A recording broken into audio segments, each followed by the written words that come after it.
Hello everyone, welcome back to my video. In this video, I'm going to introduce the auto comment feature on Twitter. First, open the software.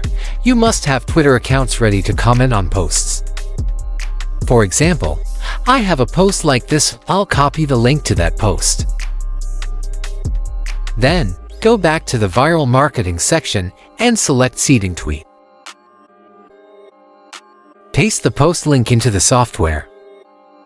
Here, there's only one link, so I'll set each account to comment on a maximum of one post.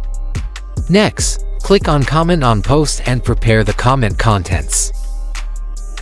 The content variation structure means that each time the software comments, it will randomly pick one of the prepared contents to use. This helps your comments avoid being marked as spam.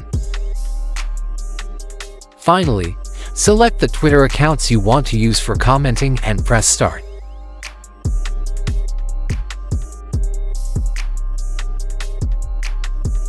You can see the software automatically posting comments on the tweet.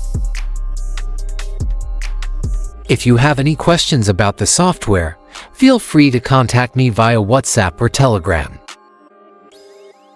Thank you for watching the video. Goodbye and see you in the next one.